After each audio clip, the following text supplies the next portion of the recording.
Movie के शुरू में हम कुदरत को देखते हैं जो अपने बेटे अलीफ का एक्सोर्सिज्म कर रहा था। कुदरत अपने इकलौते बेटे को बचाने की बहुत कोशिश करता है, लेकिन पत्नी की मौत के बाद उसने अल्लाह पर विश्वास खो दिया है और यही शैतान के जीतने का कारण है। अब वह शैतान अलीफ के माध्यम से कुदरत को कहता है कि तुम अपने गिल्ट के कारण पूरी लाइफ टाइम सफर करते रहोगे। यह कहकर आंसुवाला उसकी आंखों के सामने अलीफ की गर्दन मरोड़कर मार डालता है। वह इस घटना के कारण इतना टूट जाता है कि अल्लाह पर उसका जितना भरोसा था वह भी खत्म हो जाता है। उसकी गोद में पड़ी है अलीफ की बेजान बॉडी। इसके अगले सीन में हम कुदरत को जेल में देखते हैं और पता चलता है कि अलीफ की मौत के आरोप में कुदरत पिछले 3 साल से जेल के अंदर बंद था, क्योंकि ऑब्वियसली पुलिस यह सब विश्वास नहीं करती कि कोई जीन या डीमॉन यह सब कर सकता है। जेल में रहने के दौरान उसने आज तक कभी भी नमाज नहीं पढ़ी। उसका कैदी दोस्त उसे अल्लाह पर विश्वास रखने को कहता है। कुदरत उसे कहता है आंसुवाला पहले उसकी पत्नी फिर बेटे को मार डाला, तब अल्लाह कहाँ था? पूरी जिंदगी अल्लाह को पुकारने का परिणाम क्या यह है? तभी अचानक से जेल का वार्डन आ जाता है जो कुदरत को खींचते खींचते दूसरे एक रूम में लेकर जाता है और उसे वहां लेकर फांसी पर झुलाना शुरू करता है।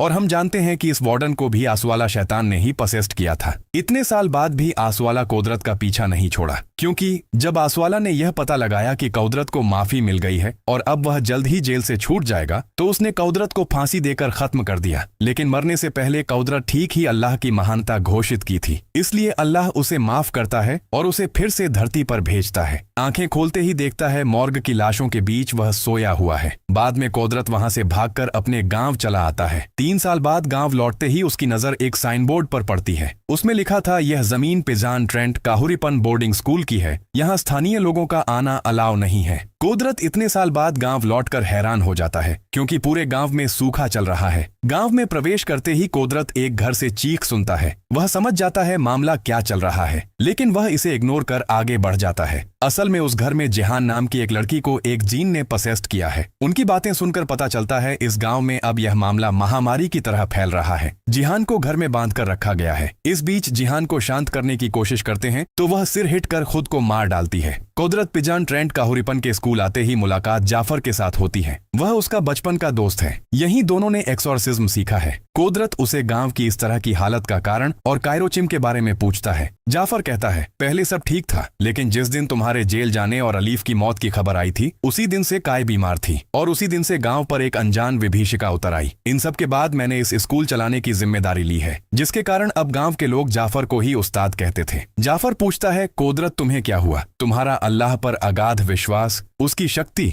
सब बातों से तुम वाकिफ हो। तुम्हारे जीवन का हर एक्सोर्सिज्म सफल हुआ, लेकिन अपने बेटे के मामले में क्या हुआ? कुदरत चुप रहता है। उसके पास इस सवाल का कोई जवाब नहीं था। इसके बाद गांव के एक परिवार को दिखाया जाता है, जहां सदस्य कहने को मां यास्मीन, बेटा अलीफ और बेटी आशा ही थीं। एक एक्सीडेंट में पिता मौके पर ही मर जाते हैं और अलीफ चलने की शक्ति खो देता है। रात में अलीफ को सोने जाना कहने पर वह कहता है मैं पिता के साथ खेलकर फिर सोऊंगा। यास्मीन को यह बात सुनकर खटका लगता है। अलीफ उसके रूम की अलमारी का दरवाजा खोलकर किसी के साथ जैसे बात करता है। आशा स्कूल से आज लेट करके घर आती है। यास्मीन को यह पसंद नहीं, क्योंकि गांव की हालत फिलहाल अच्छी नहीं है। कुछ दिन पहले ही उसकी दोस्त जिहान का जो हुआ था, लेकिन आशा यह सब मानना नहीं चाहती। उसके अनुसार जिहान सिक थी, उसे किसी उस्ताद की नहीं बल्कि डॉक्टर की जरूरत थी। यास्मीन आशा को अलीफ की अलमारी की घटना भी बताती है। तभी हम अलीफ को देखते हैं अलमारी की तरफ एकटक देखते हुए। अचानक अलमारी का दरवाजा खुद से ही खुल जाता है और व्हील चेयर आगे बढ़नी शुरू करती है। तभी अलीफ की चीख सुनकर सब अंदर आना चाहते हैं तो व्हील चेयर कोई जैसे उनकी तरफ फेंक देता है। बाद में अलीफ अलमारी के सामने मुंह के बल पड़ा हुआ है। उसे बहुत ज्यादा बुखार आया है। दवा और सिर पर पानी की पट्टी देकर रात गुजरती है। अगले दिन अलीफ उठकर बैठता है और पूछता है अलमारी कहाँ है? यास्मीन बताती है अलमारी बाहर स्टोरेज रूम में रखकर आई है। यह बात सुनकर वह कैसा चुप हो जाता है। यास्मीन उसे खिलाने जाती है तो धक्का देकर खाना गिरा देता है। रात में अलीफ को न पाकर वे पूरा घर ढूंढते हैं। बाद में स्टोरेज रूम आते हैं तो देखते हैं वह अलमारी के अंदर मुंह घुसेड़कर बैठा हुआ है। पूछने पर जवाब देता है पिता ने कहा है मुझे किसी की जरूरत नहीं है। यह सुनकर यास्मीन कहती है पिता मर गए हैं। यह बात सुनकर अलीफ अपनी मां पर अटैक करता है। वह किसी तरह उसे एक धक्का देकर स्टोरेज रूम का दरवाजा लॉक कर बाहर निकल आती है। आशा को बंद दरवाजे का ख्याल रखने को कहकर दौड़कर निकल जाती है उस्ताद जाफर को बुलाने। जब वह स्कूल पहुंचती है तो वहां सिर्फ कुदरत को पाती है, इसलिए अब वह कुदरत के पास ही उसके साथ चलने की रिक्वेस्ट करती है। हालांकि कुदरत पहले तो मना करता है, लेकिन फिर अलीफ का नाम सुनते ही उसे अपने बेटे की बात याद आती है, जिसके कारण वह एक्सोर्सिज्म के लिए राजी हो जाता है। इधर अलीफ अपनी बहन को दरवाजा खोलने के लिए मैनिपुलेट करता रहता है। आशा के जन्मदिन के दिन पिता मर जाने के कारण उसने कभी भी जन्मदिन का केक नहीं काटा और यह वीकनेसेस काम लगाकर अलीफ उसे दरवाजा खोलकर पास आने को कहता है। आशा भी वैसा ही करती है और अलमारी के सामने आते ही अलीफ अंदर खींच लेता है तो आशा एक विजन देखती है, जहां उसके घर में सब केक लेकर उसके लिए इंतजार कर रहे हैं और पास खड़े पिता उसके हाथ में नाइफ देकर केक काटने को कहते हैं, लेकिन केक काटने के साथ ही अंदर से खून निकल कर आता है। असल में यह सभी आशा का भ्रम था।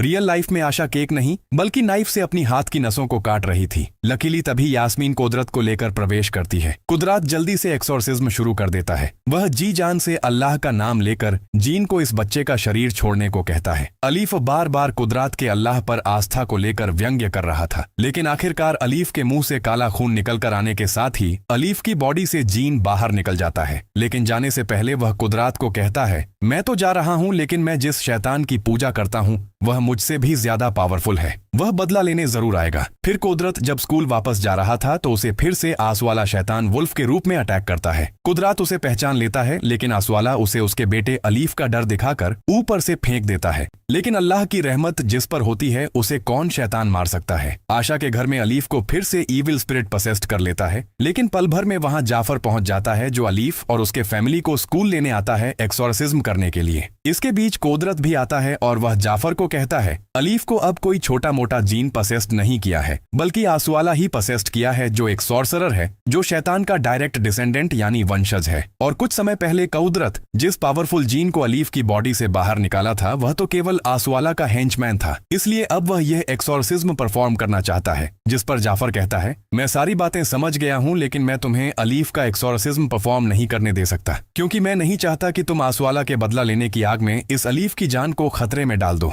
और यह सब सुनने के बाद कुदरत साथ ही चुप हो जाता है और जाफर अलीफ को लेकर जाता है। अगले दिन आशा स्कूल के बाहर बैठी रो रही थी, इसलिए अब कुदरत उसे समझाना शुरू करता है कि सिचुएशन जितनी भी खराब हो, हमें कभी अल्लाह पर भरोसा करना बंद नहीं करना चाहिए, क्योंकि शैतान यही चाहता है। और फिर अगर एक बार तुम्हारा अल्लाह पर से विश्वास उठ जाता है तो शैतान को तुम्हें खत्म करने में देर नहीं लगेगी। इस तरह ये दोनों बातें करते करते गाँव के जिहान के घर के पास पहुंच जाते हैं। तब जिहान का पिता कुदरत को देखकर बाहर चले जाने को कहता है, क्योंकि गाँव की इस जगह पर वे जाफर के लोगों को अलाउ नहीं करते, क्योंकि पैसा या जमीन न मिलने पर जाफर ने जिहान का एक्सोर्सिज्म नहीं किया था। यह कहकर कुदरत को जिहान का पिता मारना शुरू करता है तो अचानक जिहान की मां गड्ढे में कूद जाती है। वहां मौजूद हर कोई स्पीचलेस हो जाता है। कुदरत भीषण कंफ्यूज्ड है। जो उसने कानों से सुना वह क्या सच है, सीधे जाफर के पास पहुंच जाता है। तब अलीफ को उसके घर के लोग लेने आए हैं। कुदरत जाफर से पूछता है, अलीफ को ठीक करने के बदले उसके घर से क्या लिया, पैसा या जमीन? यह बात सुनते ही जाफर चौंक जाता है। वह समझ जाता है उसका प्लान कुछ हद तक वह जान गया है। तो बेसिकली इस गांव में जो शैतान का शिकार होते हैं उनका एक्सोर्सिज्म करने के बदले जाफर जमीन पर हिस्सा डालता है, जिसके कारण ही गांव में प्रवेश करते समय कुदरत ने एक साइन बोर्ड देखा था कि यहाँ स्थानीय लोगों का प्रवेश वर्जित है। कुदरत कहता है, हुजूर कायरोचिम हमें यह शिक्षा नहीं देता है। इसके जवाब में जाफर कहता है, मैं जमीन संपत्ति सब ले रहा हूँ यहाँ मस्जिद तैयार करने के लिए। यहाँ मैं एक न्यू पेजेंट ट्रेन की शुरुआत करूंगा। लेकिन कुदरत को बेवकूफ बनाना इतना आसान नहीं है। वह जाफर से एक ही सवाल करता है, क्या ज्यादा इंपॉर्टेंट है, नई पेजेंट ट्रेन या इंसानों का स्वस्थ जीवन?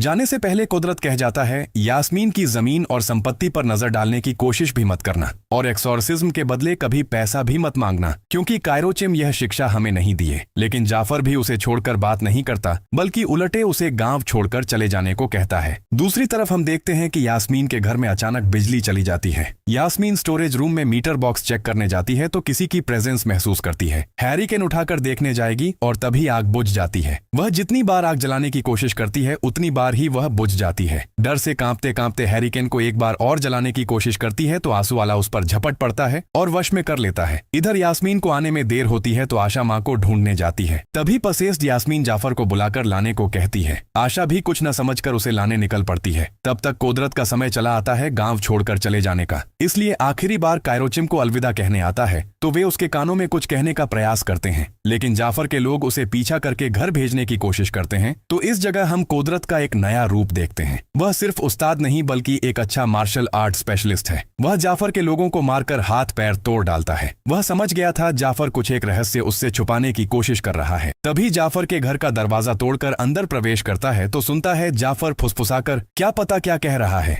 कुदरत अलमारी के पीछे सीक्रेट दरवाजे से एक लंबी टनेल के अंदर प्रवेश करता है और जहां देखता है जाफर ब्लैक मैजिक रिचुअल्स कर रहा है। यह दृश्य देखकर कुदरत हैरान हो जाता है। तभी जाफर के साथ उसकी फाइटिंग शुरू होती है, लेकिन जाफर उसे काबू करके असली ट्विस्ट रिवील करता है। कायरोचिम बीमार होने के बाद से ही जाफर इब्लीस की उपासना शुरू कर दिया, क्योंकि वह चाहता था धन दौलत और बहुत शक्ति। इसलिए वह ब्लैक मैजिक की मदद से इब्लीस को याद करता है और इब्लीस उसे लोभ दिखाकर अल्लाह से भ्रमित करके अपना उपासक बना लेता है। जाफर उसे एक बर्तन में खून लाकर पीने को देता है और कहता है मेरी तरह आसवाला को वॉरशिप करना शुरू करो। यह नाम सुनते ही कुदरत हैरान हो जाता है, यानी इतने दिन पूरे गांव में जाफर खुद ही आसवाला की मदद से सबको पसेस्ट कराता था, फिर पैसों या जमीन के बदले उनका एक्सोर्सिज्म करता था अपने डेरे में लाकर। कुदरत खून पीने से इनकार करता है तो जाफर उस पर छुरी लेकर अटैक करता है, लेकिन कुदरत उसकी कमर तोड़कर सिर पर चोट करके बेहोश कर देता है। इस बीच आशा चली आती है तो कुदरत उसे लेकर घर की तरफ दौड़ लगाता है। इधर यास्मीन अलमारी में आग लगाकर अलीफ को जिंदा दफन कर देती है। कुदरत आकर पूछता है अलीफ कहाँ है, और तभी जवाब आता है खुद ढूंढ लें। यह कहकर उस पर झपट पड़ती है। कुदरत यास्मीन को पीछे से दबाकर पकड़ लेता है और अल्लाह का नाम लेकर उसे बहुत शांत करने की कोशिश करता है, लेकिन आसवाला उसे हर बार पराजित कर रहा था। आशा भी मिट्टी खोदकर अलीफ को बाहर निकालने की कोशिश कर रही है। यास्मीन कूदकर कुदरत का कान काटकर पकड़ लेती है। कुदरत को हारते देखकर आशा बेलचा लेकर यास्मीन को मारने आती है तो आसवाला उसे माँ का रूप लेकर मैनिपुलेट करके दीवार पर पटक देता है, लेकिन इस मौके पर कुदरत अल्लाह का नाम लेकर उसे फिर से दबाकर दुआ पढ़ना शुरू करता है और आसवाला पराजित होकर यास्मीन को छोड़ देता है। इसके बाद कुदरत मिट्टी खोदकर अलीफ को निकालता है तो आसवाला अपनी लास्ट चाल चल देता है। कुदरत मिट्टी खोदकर यास्मीन के बेटे अलीफ को नहीं बल्कि अपने बेटे अलीफ को देखता है। वह उसे पास बुला रहा है। कुदरत बेटे को देखकर खुद को रोक नहीं पाता और उसकी तरफ आगे बढ़ जाता है। याद आ रहा है 3 साल पहले बेटे की मौत का समय। इस हालत में यास्मीन और आशा दोनों ही अल्लाह को पुकारना शुरू करते हैं तो आंसुवाला जोरदार चीख उठता है और इस मौके पर कुदरत अपना काम पूरा करता है। अलीफ अब ठीक है। पूरा गांव अब शैतान की काली छाया से मुक्त है। दुख कष्ट सूखा बीमारी सब कुछ दूर कर चुके हैं गांव के लोग। जाफर की मौत के साथ कायरोचिम ठीक हो जाते हैं। उन्होंने फिर से गांव के बच्चों को धार्मिक शिक्षा देना शुरू कर दिया है, लेकिन कुदरत को रुकना नहीं चाहिए। वह ढूंढ कर निकालेगा अपनी पत्नी अजीजा की मौत का रहस्य, जो आज भी उसके लिए अनजान है। कायरोचिम उसे रोकते नहीं, बस कहते हैं जाओ निकल पड़ो कुदरत। लेकिन इस तरह कितनी रास्ता पैदल चलोगे? लो मेरी बाइक लेकर जाओ। बचपन से जो बाइक कई बार चलाना चाहकर भी वह नहीं पाया, वह आज अपने हाथों से गुरु उसके हाथ में सौंप दिया। सबको अलविदा कहकर गांव के आखिरी किनारे पर पहुंचता है तो यास्मीन अपने परिवार सहित आखिरी अलविदा कहने आती है। अलीफ व्हील चेयर छोड़कर अपनी कोशिश से उठकर खड़ा हो जाता है। चिल्लाकर कहता है उस्ताद कुदरत, तुम्हें फिर से वापस आना होगा हम सब के लिए। कुदरत जाने के समय स्क्रीन पर उठता है कुदरत फिर से वापस आएगा और यह मूवी यहीं खत्म हो जाती है।